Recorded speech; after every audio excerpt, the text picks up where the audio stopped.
I traded up, man. I mean, look at her. Paul laughed into the phone, angling the camera so his buddy could see the glittering ring on his new fiancée's hand. Lauren was starter wife material, but this is an upgrade. Across the restaurant, a muted TV flashed breaking news in red. Paul didn't look up. If I'd stayed with Lauren, I'd still be eating coupons for dinner, he scoffed. Now I'm marrying a woman who actually matches my ambition. The bartender turned the volume up a notch. Rumors confirm the reclusive heiress is finally stepping into her inheritance. Paul laughed louder, drowning the words out. He had no idea the reclusive heiress they were talking about was Lauren. Paul Reed swiveled his leather chair so he could see the Manhattan skyline properly. It was early, barely 8:30, but he liked getting in before his team. Made him feel like a king surveying his kingdom. The kingdom technically belonged to Westbridge Capital, but Paul had already decided it was a temporary stop on his way to starting his own fund. In his head, he was already Paul Reed, founder and CEO, shaking hands with billionaires and giving smug TED Talks about hustle and vision.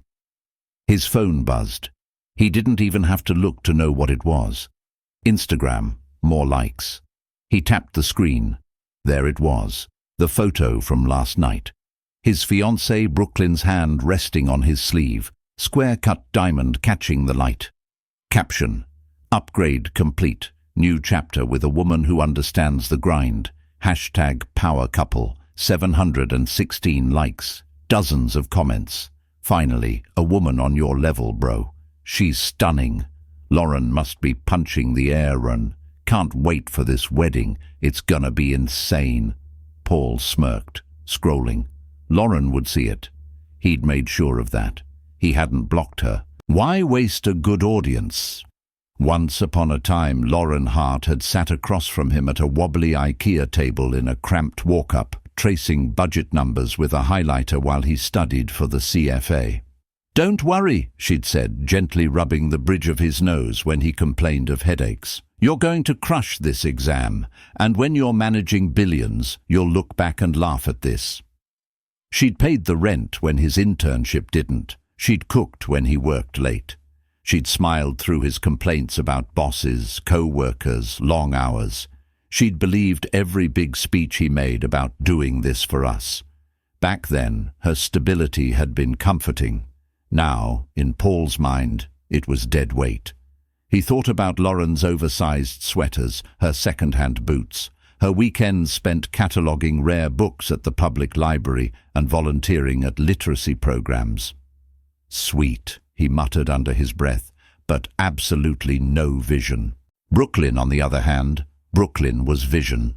She swept into his office without knocking, a swirl of perfume, hair extensions, and designer labels. The dress was too tight and too short for a corporate floor, which was exactly why Paul liked it. The junior analysts trying not to stare as she passed were like a shot of espresso to his ego. "Babe," he said, standing up to kiss her cheek. "You're early." "We have a crisis," she announced, dropping a crocodile handbag onto his desk like it weighed nothing. "The Ritz is saying they're booked for our date." Paul blinked. So? Brooklyn's eyes widened as if he'd said something obscene. "So this is our wedding, Paul. I told the coordinator exactly who you are. I showed her your follower count, and she still said no. It's disrespect." He puffed his chest a little. "I'll fix it. What's her name?" "Some woman called Karen, which is hilarious," Brooklyn said, rolling her eyes. "You'll handle it, right? Because I am not getting married in some basic ballroom. I want drone footage over the fountain and fireworks, like cinematic. People need to feel FOMO when they see our wedding video." He loved this about her, the hunger, the performance, the way she talked about their life like it was a brand campaign. "Consider it done," Paul said smoothly. "You know I always deliver." Brooklyn's phone buzzed. She glanced down, then smirked. "Oh my God, you're trending." He leaned over the desk to see, His engagement post had jumped to nearly 1,000 likes. Someone had stitched it into a TikTok about how to bag a finance bro. He laughed. Good, let them watch. Brooklyn, satisfied, switched topics. Oh, I almost forgot. Saw your ex today. His fingers stilled on the keyboard. Lauren? Yeah. Brooklyn leaned against the edge of his desk, delighted. I was getting coffee in Soho, and she was walking out of this dusty little bookstore like she lives there. No makeup, hair in some sad little bun, wearing a trench that looked like thrift store cosplay. A hot, mean amusement sparked in Paul's chest. Seriously. She was carrying a cardboard box of books, Brooklyn said. I almost asked if she was moving in. Paul laughed, too loud. She probably is. Bookstores pay, what, $8 an hour? I made sure she saw the ring, Brooklyn added, delighted with herself. Held my hand up when I paid, made sure the light hit it. She froze, then got into a cab. A yellow one. A yellow cab, Paul nearly wheezed. Not even an Uber. That is tragic. He settled back into his chair, pleased. Somewhere out there, Lauren Hart was hauling boxes and clipping coupons, and he was upgrading his life with a woman who looked like she belonged on billboards.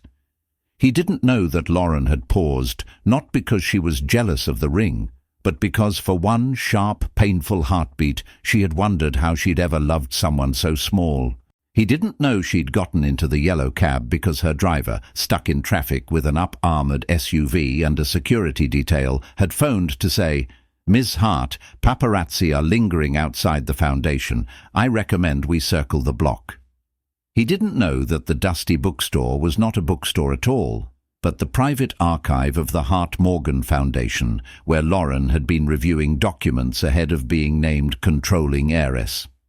What Paul knew was this. He was winning. He had a corner office, a CFO who knew his name, a fiancée whose smile turned heads. He swiveled back to his computer, ignoring the phone buzzing on his desk with yet another notification he didn't bother to read. Breaking news. Reclusive Hart heiress set to take control of multi-billion-dollar empire. The headline flashed, unseen, before his screen auto-locked. Lauren Hart sat alone in a room that looked like a movie set designed to scream old money. Floor-to-ceiling windows framed Central Park like a painting. The walls were lined with shelves full of first editions, leather spines worn soft by decades of turning. An antique globe sat in the corner, its oceans faded pale green. The rug beneath her feet had a name, a history, and a price tag that would have made most people faint. Lauren stared at the heavy cream envelope in her hands, reading Paul's name embossed in gold again and again. Mr. Paul Reed and guest, you are cordially invited. Cordially, she murmured, the corner of her mouth twitching. That's generous. She'd opened it with 2 fingers, as if afraid the paper would burn. The wax seal had been a dramatic P&B entwined, like a logo for a luxury athleisure brand. The paper smelled faintly of expensive cologne and ego. He invited you. The voice came from the balcony, amused and dry. Lauren turned her head. Marcus Delaney stepped inside, sliding the glass door shut behind him. He was in his early 40s, all sharp angles and sharp suits, the long-time attorney for the Hart-Morgan family, and, more importantly, the one person who had seen Lauren ugly cry into a stack of take-out containers the night Paul walked out. Apparently, Lauren said, holding the invitation up, Paul always did love an audience. Marcus poured himself a 2-finger scotch from the bar cart. He knows about the inheritance? She shook her head. Not from me. Then this, Marcus said, swirling the ice, is either naive or suicidal. It's theatrical, Lauren corrected softly. He wants me to see what he's upgraded to. She thought of Brooklyn. She knew the girl's name. Paul hadn't tried to hide the affair near the end. He'd simply stopped pretending to come home late because of work. She'd seen Brooklyn tagged in stories, seen the rented yachts and bottle service that Paul had suddenly started networking at. She remembered the night he'd finally said it out loud. You're just small, Lauren, he'd told her, pacing their old apartment, still smelling like club smoke and perfume. You're content being a librarian in a cardigan. I want more. She'd sat there, fingers tightening around a chipped mug of tea, trying to figure out how wanting a peaceful life had become a crime. I thought we wanted more together, she'd said quietly. We talked about you starting your own fund, me opening that community literacy center. He'd waved her off. You don't get it. I need a partner who looks the part. A woman who can walk into a room and people know she's with a winner, not someone who gets excited about overdue fines being waived. It had hurt. Not because she loved money or status, she didn't, but because she had built her life around them, around the belief she was loved for who she really was. What he really meant was, I thought I married a mirror that made me look bigger. You turned out to be a person, and that's inconvenient. Now Marcus watched her carefully. You could have told him then, he said, who you were, what your last name really meant. Lauren ran her thumb over the embossed letters of Paul's name. If I had, what would I have proven? That he's a gold digger, Marcus said bluntly. I already knew that, Lauren said. I didn't need a billion-dollar experiment to confirm it. She'd spent her childhood in rooms like this one, listening to adults argue about spin-offs and acquisitions over crystal decanters. Her grandmother, Eleanor Hart Morgan, had been a force of nature, sharp as a knife, terrifying in board meetings, unexpectedly gentle in private. You, my dear, Eleanor had told her, will inherit a mess and a kingdom. Decide which one you're going to keep. The terms of the will had been clear. Lauren could have full access to the family fortune at 35 or upon Eleanor's death, whichever came later. Until then, she'd been offered generous trust disbursements, homes, staff. She'd said no. I want to know who I am without all of this, she told her grandmother at 25, kneeling on the rug just like she had as a child, but now with coffee instead of hot chocolate in her hand. And I want to know who loves me if my last name is just Hart. Eleanor had studied her for a long time. You understand that men will lie to you for this name and for nothing else. I know, Lauren had said. That's why I'm going to pretend I don't have it. So she'd moved into a modest apartment, taken a librarian job that paid more in peace than in dollars, shopped thrift, taken the subway, presented herself to the world as a woman who had enough, but not more. Paul had walked into her life then, all cheap suits and big talk, and she'd fallen hard for his hunger. She hadn't realized his hunger was for the world looking at him, not for a world he could build with her. Now Eleanor was gone, the estate's convoluted machinery creaking into motion, lawyers, trustees, bankers, all of it pointing to one simple outcome. The Hart Morgan empire, media, hospitality, finance, tech investments would bear her signature. Are you going to this circus? Marcus asked, nodding at the invitation. Lauren smiled, small and sharp. I can't. I have a conflicting engagement. Marcus raised a brow. The Global Markets and Media Summit, she reminded him. You told me yourself. We're introducing you to the world, remember? No more hiding in libraries. Right, Marcus said. Front page of the journal, live interview, billionaires clapping. It's a whole thing. Lauren turned the envelope over in her hands. Paul's wedding is the same day. 2 days before, Marcus corrected. The summit is prep for the announcement about the acquisition we're closing that week. The bank, she asked. He nodded slowly. Westbridge's parent group, one of many.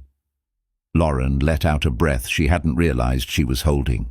So, Paul wanted her to watch him show off his upgrade, and underneath his feet an empire was quietly shifting. What are you thinking? Marcus asked, carefully neutral. Lauren set the invitation down on the table, weighed it with a crystal paperweight shaped like a chess piece. I'm thinking, she said, that I don't need to hate him. Life will handle that for me. And the petty part of you, Marcus prodded gently. Because I know her.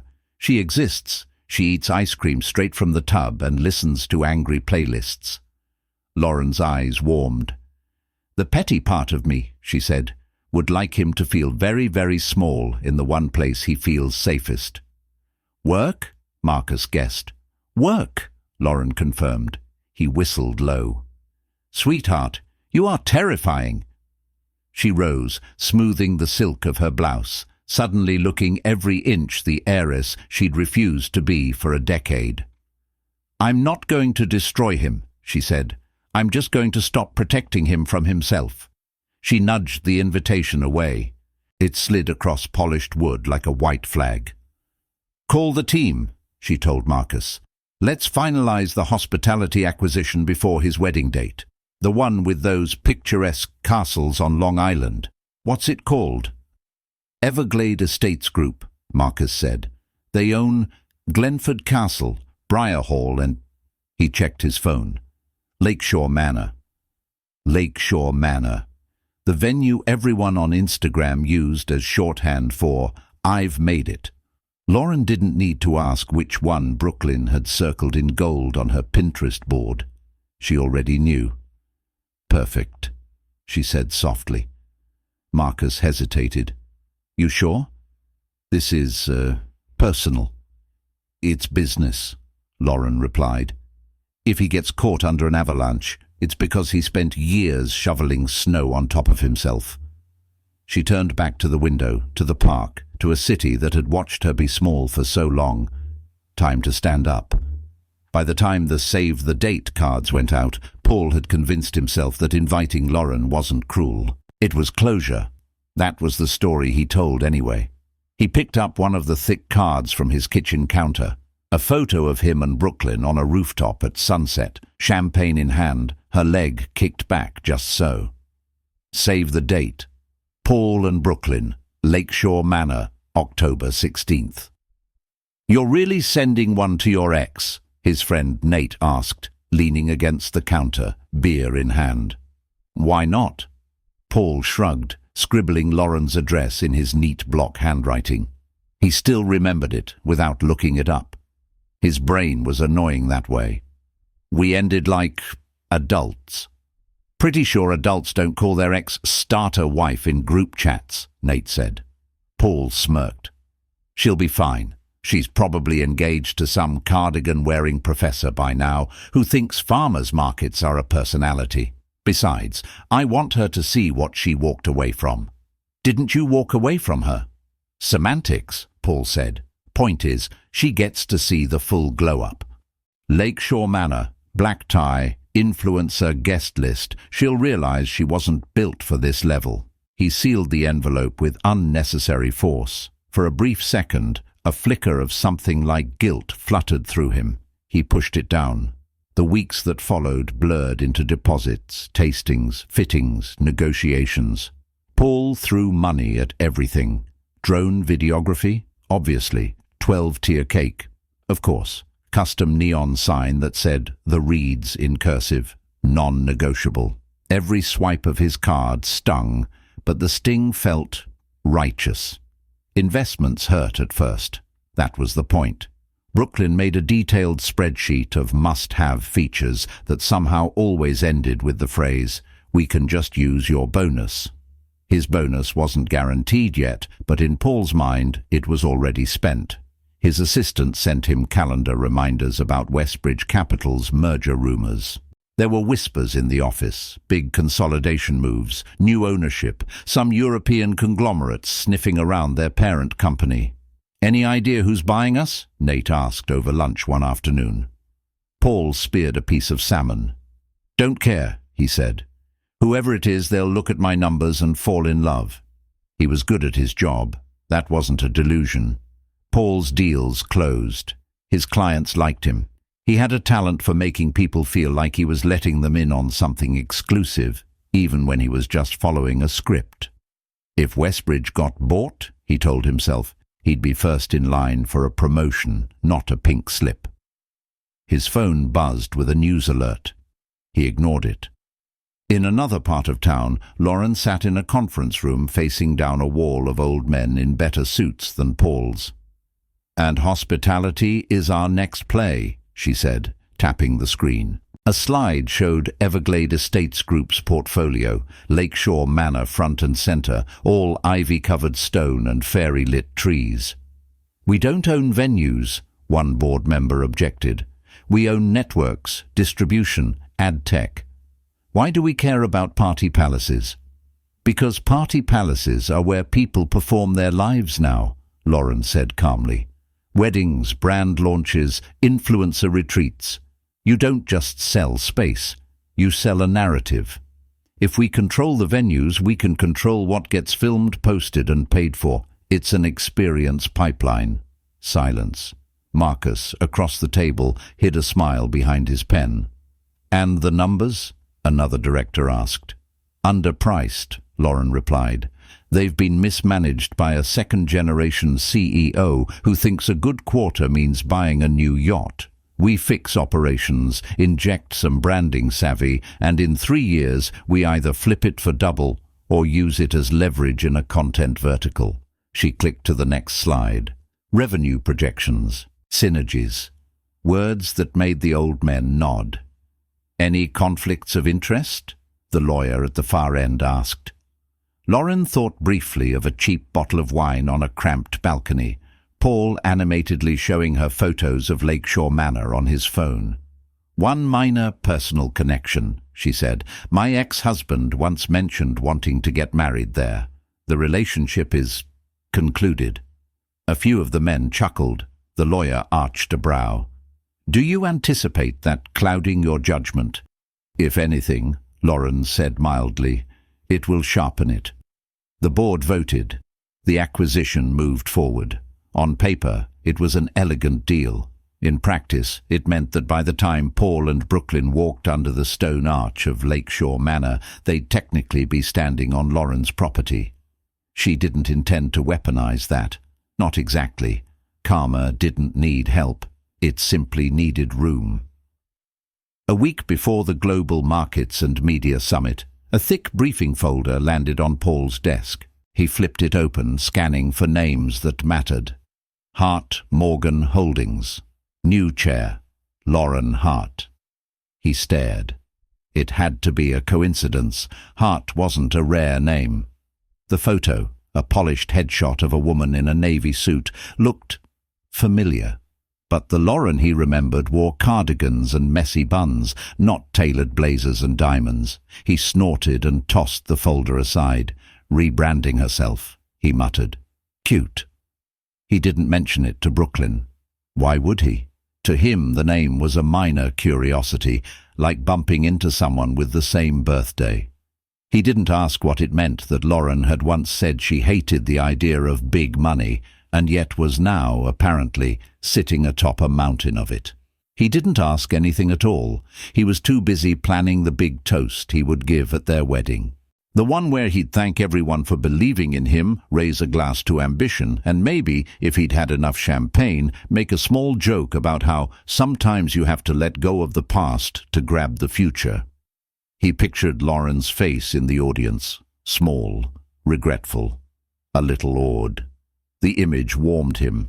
In his mind, he was already the hero of the story.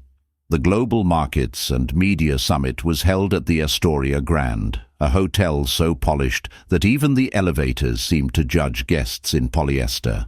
Paul adjusted his cufflinks as he and Brooklyn stepped through the revolving doors. The lobby hummed with controlled chaos. PR reps ushering executives toward cameras, interns balancing trays of branded gift bags, security guards scanning badges. "Smile, babe," Brooklyn whispered, slipping on her influencer face, bright, interested, slightly bored. "This is where the big deals happen."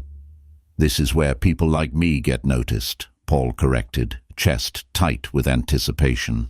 "Once the new owners see my numbers, it's over. I'm out of mid-level hell." He'd managed to finagle 2 passes through a client who owed him a favor. The badges around their necks said Westbridge Capital. Paul pretended they already said founder. They followed signs to the main ballroom.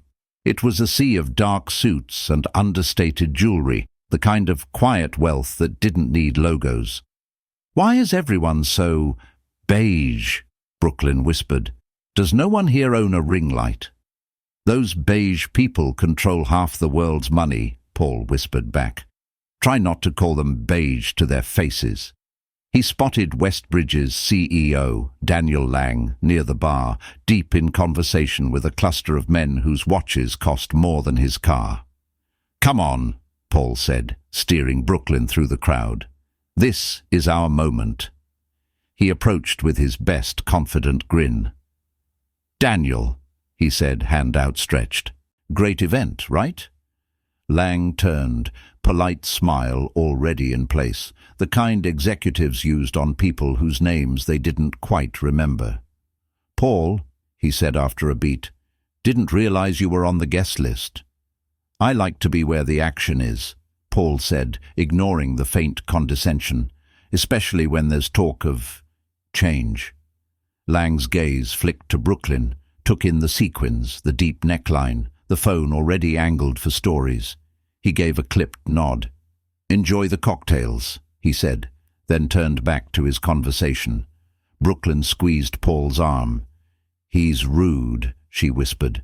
You're going to be richer than him someday. Exactly, Paul said. He'll be begging me for a seat on my board in 5 years. They snagged drinks and wandered. Panels were about to start. Rooms labeled Streaming Futures, FinTech and Regulation, the new power of platforms. Paul scanned the program. One name snagged his eye. Keynote, Legacy to Disruption, Lauren Hart, Chairwoman, Hart Morgan Holdings. His throat went dry. No way, he muttered. What? Brooklyn asked. He turned the brochure toward her. The photo next to the name was higher resolution than the one in his briefing folder. There was no mistaking her now. That's Lauren, he said. They put her in a suit and slapped some makeup on, but that's her. Brooklyn stared. You're Lauren?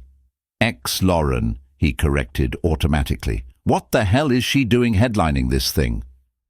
Brooklyn's reaction passed through stages. Surprise, confusion, amusement, irritation, so fast it was almost impressive. Wait, she said, voice low. You told me she was a librarian who cried over late fees.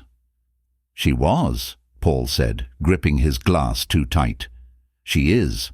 I don't know what this is. Some kind of diversity stunt. Maybe she married into it. The idea soothed him immediately. Of course, Lauren, stumbling into money accidentally. That narrative fit better in his head than the idea she'd had this power all along. Still weird, Brooklyn said. You don't think she, lied to you? He heard the accusation under the words. She didn't have this kind of money when we were together, Paul said quickly. I would have known. Would you? Brooklyn's tone was light, but her jaw was tight. Maybe she thought you'd only love her for her wallet. He bristled. I left her, remember? Brooklyn seemed to remember the script she was supposed to be following. Right, duh, whatever. If she's here, that just means we get to show her what she missed. We should say hi, Paul decided, something reckless unfurling in his chest. I can't have her wandering around telling some sob story about how I abandoned her. They scanned the room. He spotted her near the back, away from the cameras, talking quietly with a tall man whose suit said old money without trying. Lauren's hair was swept up, neck bare except for a single pearl. No cardigan, no scuffed boots. She looked comfortable, as if she'd simply slipped into this world instead of crashing into it. Rage, hot and childish, bubbled up. She lied. She made me think we were struggling together. He marched toward her, dragging Brooklyn along. Lauren, he said, louder than necessary. She turned. For a second her expression was unreadable. Then it settled into something smooth and neutral. Paul, she said. Hello. Her gaze flicked to Brooklyn. You must be Brooklyn. I've seen your sponsored posts. Brooklyn's mouth curled. And you must be the librarian who retired early. Something like that, Lauren said. Paul stepped closer, voice lowering. What is this, Lauren? You cosplaying billionaire for the weekend? The man beside Lauren arched a brow but said nothing. Lauren didn't flinch. "This is my family's company," she said evenly. "I'm taking over as chairwoman." He laughed, sharp and disbelieving. "Since when?"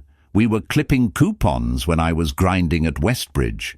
"You were clipping coupons," she corrected. "I was choosing not to cash checks." He stared. "You lied to me," he said finally. "You made me think you were some average girl. If you'd known," she said quietly. "We both know you would have made very different choices. That's why I didn't tell you." The words landed like slaps. Brooklyn bristled. "Wow, so you just pretended to be poor? That's messed up. Paul gave you everything." Lauren's gaze shifted to her, almost pitying. "Did he?" Paul's face burned. "You don't get to stand here and act superior when you were literally stacking books for a living." "Paul," the man beside Lauren said, his voice calm but edged, "you're raising your voice at my fiancé in public." Fiancé. Paul's mind snagged on the word like a thread. "You're engaged," Brooklyn blurted. Lauren's hand relaxed on the man's arm. "This is Ethan," she said. "He restores old buildings. He likes libraries as much as boardrooms. We get along." Ethan smiled, the kind of easy, grounded smile that made Paul want to punch something. "You've changed," Paul said, reaching for something, anything. "No," Lauren replied. "I finally stopped making myself smaller." The announcer's voice crackled over the speakers. "Ladies and gentlemen, please take your seats in Ballroom A. Our keynote with Chairwoman Lauren Hart begins in 5 minutes. Ethan glanced at Lauren. She nodded. "I have to go," she said. "Stage fright waits for no one." Paul snorted. "Stage fright. Right. Sure. Break a leg. Heiress." He watched her walk away to a burst of applause as she stepped onto the stage. "Let's get out of here," Brooklyn hissed, nails digging into his arm. "This place is boring and the lighting sucks, and I'm not sitting through your ex's speech." He hesitated, pride and curiosity wrestling in his chest. He almost stayed. "Almost?" "Fine," he said, turning away. "We've made our appearance. That's enough." As they pushed through the ballroom doors, the lights dimmed behind them. A spotlight snapped on. A newscaster's voice boomed, "Please welcome the woman reshaping the future of Hart Morgan Holdings." Paul didn't hear the rest. He was already outside, thumbing an Uber Black, telling himself the summit was just a room full of out-of-touch fossils. Real power, he told himself, would be on full display at Lakeshore Manor in 2 days. His power. Lakeshore Manor looked exactly like it did in the photos. Like wealth and fairy stories had a baby. Stone arches covered in ivy, lanterns lining the drive, a fountain tossing diamonds of water into the air. Drones buzzed overhead, capturing B-roll for the wedding video. Brooklyn was already negotiating to get featured on some bridal channel. Paul stood in front of the mirror in the groom's suite, adjusting his tie for the 5th time. "You look like a stock photo," Nate said from the couch, popping a grape into his mouth. "In a good way, very generic finance groom." "Shut up," Paul said, but he smiled. He checked his banking app for the 3rd time that day. Available balance, terrifyingly low. Credit card limits, dangerously close. A line of pending charges like a wall of knives. The honeymoon to Maldives, Brooklyn's dress, the open bar, the 12-tier cake that had seemed like a good idea when the planner said, "Everyone does 8 tiers, 12 will stand out." It was fine, after the bonus, after the promotion, after the new owners saw his numbers. He'd make it back. He had to. The ceremony went off like a commercial. Brooklyn glided down the aisle in a dress that sparkled with every step. The sunlight hit the lake just right. People dabbed their eyes as they said vows that sounded more like brand slogans than promises, but the crowd ate it up anyway. "I promise to build an empire with you," Paul said, feeling good, high. "To chase every opportunity, to never settle for average, to give you the life we both deserve." Brooklyn's vow revolved mostly around never being bored, never going back to basic, and always looking like the main characters. People laughed, applauded. As they walked back up the aisle, hands raised in triumph, cameras clicking, Paul scanned the crowd. He half expected to see Lauren's face. Shocked, devastated, maybe impressed. She wasn't there. A tiny stab of disappointment surprised him. "Don't tell me you're looking for the librarian," Nate muttered at his elbow. "Just making sure she saw what she walked away from," Paul said. "That's all." Cocktail hour began on the terrace. Champagne flowed. Brooklyn changed into a second dress for the content, and the DJ eased into a playlist of songs that sounded expensive. Paul was halfway through charming a cluster of clients when the maitre d', a thin man with perfect posture and a name tag that read Henri, materialized at his elbow. "Mr. Reed," Henri murmured. "A quick word, if I may." "Make it quick," Paul said, plastering on a smile. "Big day." "Oui," Henry said. "About that." He lowered his voice. "The card on file for the remaining balance." It was declined. Paul blinked. "Run it again." "We did, 3 times. And the backup card, and the third card you provided," Henry said. "All declined." Heat crawled up Paul's neck. "There's got to be some glitch. My bank's fraud detection is paranoid." "I understand," Henry said. "However, per our policy, if the balance is not settled before the main course is served, we are required to pause bar service." Paul laughed, a brittle sound. "You can't just shut down my bar in the middle of my wedding." Henry's expression didn't change. "I do not wish to, but I am obligated to follow instructions from the owners." "Then get them on the phone," Paul snapped. "I'm a very good client." Henri inclined his head. "As you wish." He drifted away, leaving Paul with a hollow pit where the champagne buzz had been. "Everything okay?" Nate asked, appearing with more canapes. "Bank crap," Paul muttered. "It's fine. They probably saw a bunch of big charges and freaked out. I'll call them after my speech." He grabbed a champagne flute, downed it, grabbed another. The reception started. The lights dimmed. The slideshow, carefully curated by Brooklyn, played on 2 enormous screens flanking the dance floor. Shots of them in Santorini, sponsored trip, in Miami, workation, on a rented yacht. Paul basked in the oohs and ahs. He took the mic when the DJ handed it over, feeling the room tilt slightly from alcohol and adrenaline. "Thank you all for being here," he began, grinning. "They say success is the best revenge." Laughter, scattered but eager. "And looking around this room," he continued, gesturing at the crystal, the flowers, the view, "I'd say I'm doing pretty well." More laughter. Brooklyn preened, pressing her cheek against his shoulder. "I started out in this city broke," Paul said, "sharing takeout, clipping coupons, dreaming big. But dreams don't come true unless you're willing to leave some things behind, to make hard choices, to upgrade when the opportunity presents itself." He didn't say Lauren's name. He didn't have to. Nate choked on his drink, trying not to laugh. "And now," Paul said, raising his glass, "I have the wife, the friends, the career, the view, to ambition." "To ambition," his drunk friends echoed. He took a bow. The room was buzzing when Henri reappeared at his elbow, face pale. "Mr. Reed," he said quietly, "I am so sorry to interrupt, but there has been a development." "Unless the kitchen is on fire, it can wait," Paul snapped. Henri shook his head. "I have just received a call from corporate headquarters. The ownership of Everglade Estates has changed hands. The new owner has clear instructions." "Who the hell is the new owner?" Paul demanded. Henry swallowed. "Hart Morgan Holdings, sir." The name hit like a bucket of ice. Paul opened his mouth to respond, and the room's chatter suddenly shifted. People weren't looking at him anymore. They were staring at the screens. The slideshow had stopped. On both massive screens, a news anchor stared out at the crowd, the breaking news banner blazing red at the bottom.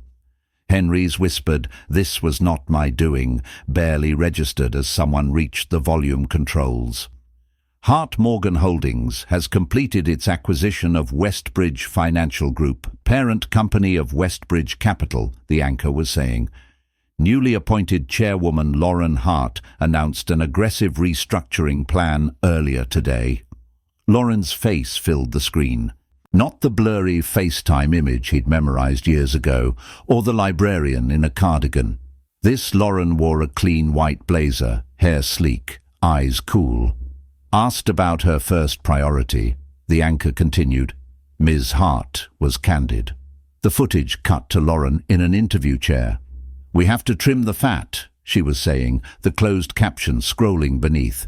"There's a culture of arrogance in parts of our financial division that's unsustainable. Competence will be rewarded, ego will not." The room had gone silent.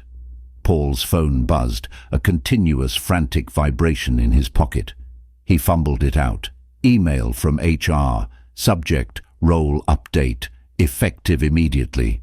He felt the words more than he read them. Due to restructuring.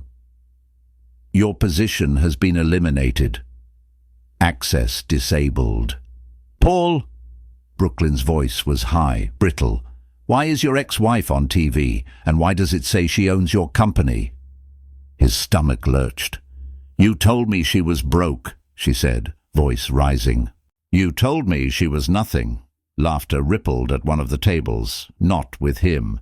At him. Bro, Nate muttered, half horrified, half fascinated. She bought your job. Henri cleared his throat, louder now. Ladies and gentlemen, he said, voice carrying. I regret to inform you that due to unresolved payment issues, bar service will be paused effective immediately. A low rumble swept the room. What? Someone shouted. You're cutting off the open bar? Brooklyn's mother's face went red. We paid for this. Henry's eyes darted to Paul. I have been instructed by our new ownership, he said carefully, to enforce all contracts to the letter. What does that even mean? Paul demanded, panic clawing at his throat.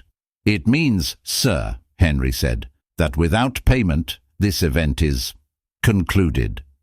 The lights brightened abruptly, washing the room in an unflattering glare. The DJ's music cut off mid-beat. What the hell is happening? Brooklyn shrieked. Her mascara was already smudged. The glitter under her eyes caught the light in a way that made her look unhinged. Paul's phone buzzed again. Text from an unknown number. Hope the story's memorable enough for you, Paul. L. Henri reached into his jacket, pulled out a small envelope and handed it to him. From Ms. Hart, he said. Hands shaking, Paul opened it. Inside, in looping, unmistakable handwriting, you always said you wanted a night people would never forget. Now you have it. P.S. Please send my cat's vaccination records. I'll be picking her up next week. The words blurred as the ballroom dissolved into chaos around him. Guests grabbing coats, complaining, filming on their phones. Brooklyn sobbing. Someone actually shouting, "This is going on TikTok." Paul stood in the middle of the ruined fairy tale, clutching a maxed-out credit card in one hand and the note from his billionaire ex-wife in the other. For the first time, it occurred to him that he might not be the main character in this story after all.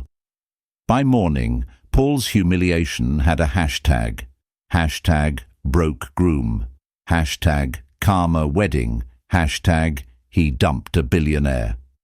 He saw them all in rapid, nauseating succession as he scrolled through Twitter on the couch of his overpriced, nearly overdue apartment.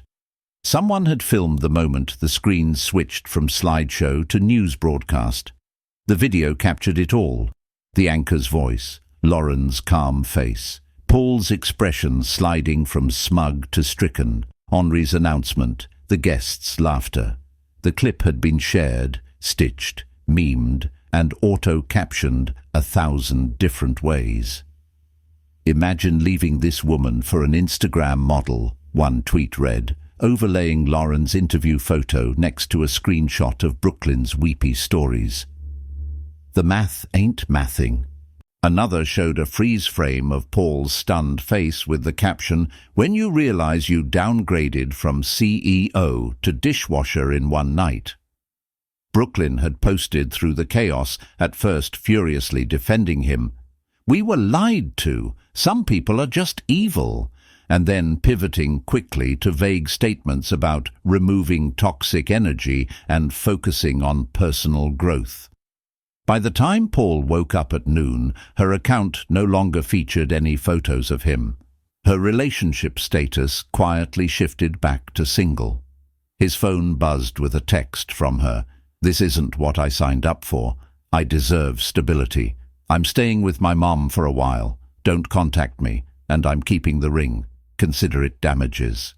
A second text, seconds later. "Also, Kyle's giving me a ride. You should block him for your own mental health." He stared. "Kyle?" As if on cue, a photo popped up on Brooklyn's story.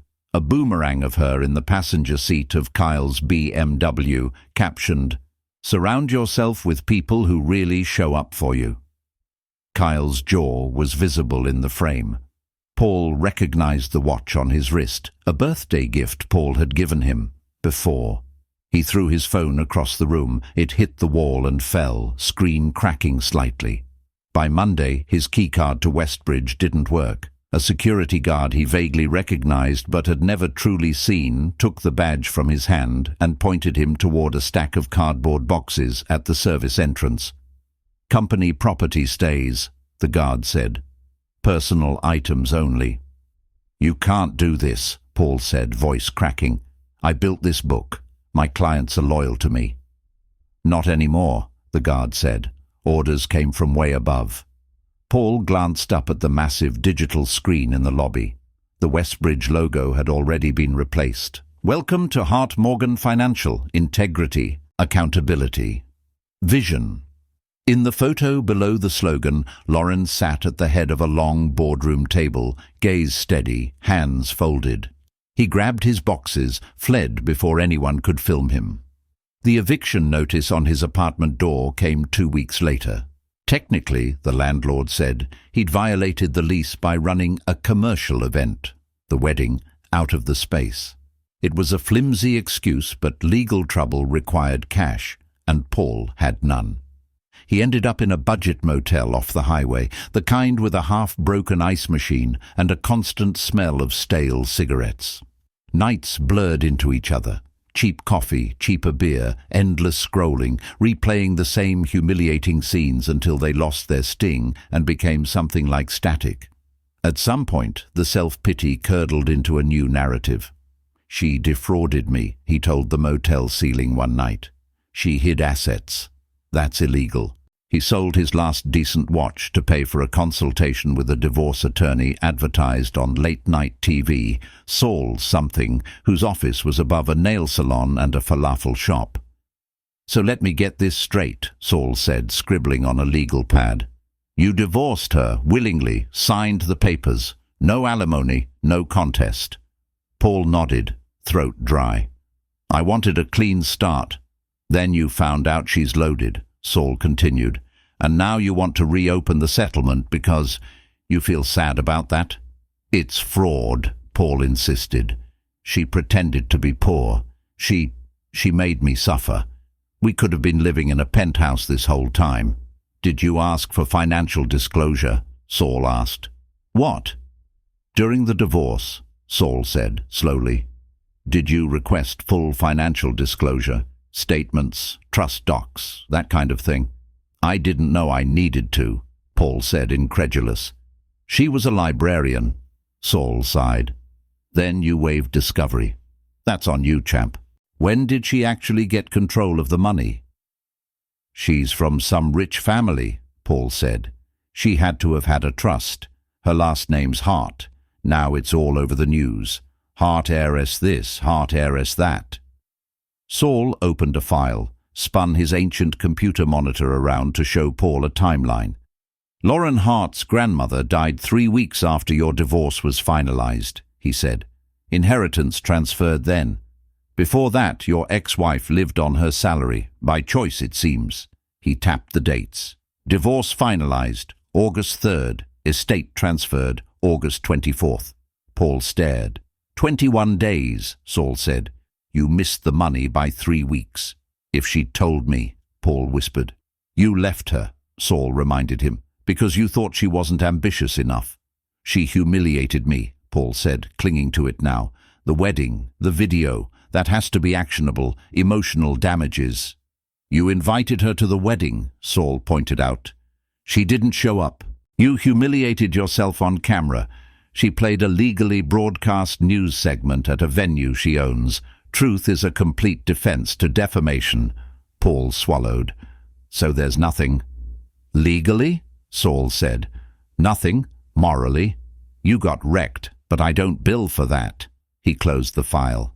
My advice? He added.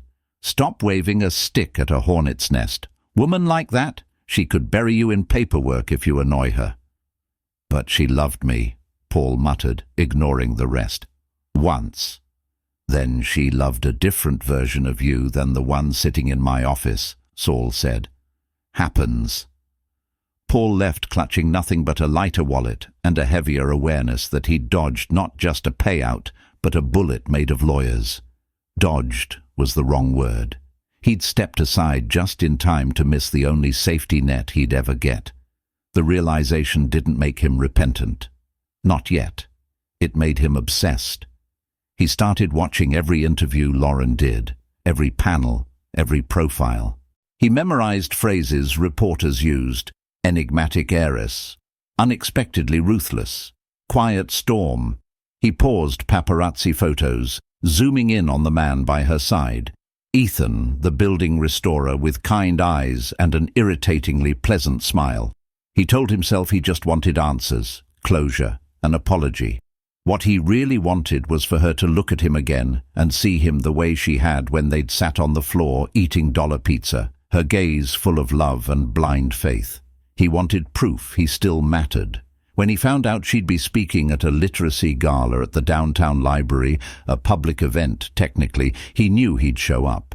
If he could just get 5 minutes, he told himself, 5 minutes, and he could fix everything. He had no idea that Lauren had already predicted he'd come. The night of the literacy gala was cold enough to make Paul's fingers ache. He stood outside the library's stone steps, blowing into his cupped hands, watching black cars glide to the curb. People in gowns and tuxedos emerged, laughing, scarves trailing. Flashbulbs popped as the press clustered near the entrance.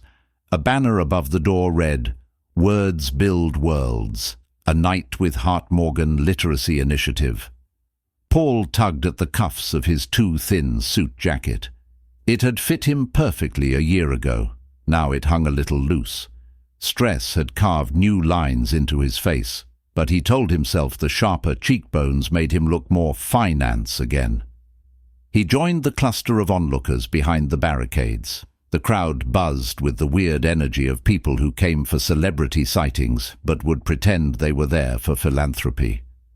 When the long black limo pulled up, Paul's chest tightened. He didn't need the whispers to know. "That's her," someone hissed, "the Hart heiress." Lauren stepped out, coat draped over her shoulders like a cape. Her dress was a deep, understated emerald that made her skin look like porcelain. Ethan exited after her, offering his arm. She took it with an ease that hadn't been there in Paul's memories. Cameras flashed, reporters shouted questions. "Ms. Hart, is it true you personally funded 10 new branches this year?" "Lauren, how does it feel to go from anonymous librarian to cultural icon?" "Is it weird being richer than God?" Lauren laughed at that one, a sound Paul hadn't heard in over a year. "I'm just a girl who loves books," she said into the microphone, "and I finally have the resources to share them." Paul couldn't stand it. "Lauren!" he yelled, pushing forward until the barricade dug into his ribs. "Lauren, it's me!" Security tensed instantly. One of them moved to block him. Lauren's head turned. For a moment, a split second, He thought he saw recognition soften her eyes. He clung to it. "Lauren, please," he shouted. "We need to talk. You can't just do this and walk away. You ruined my life." Ethan's hand tightened subtly on her arm. He leaned in, said something in her ear that Paul couldn't hear. Lauren's gaze flicked to the security guard nearest her. She nodded once. The guard approached Paul. He braced for a shove, an arrest, something.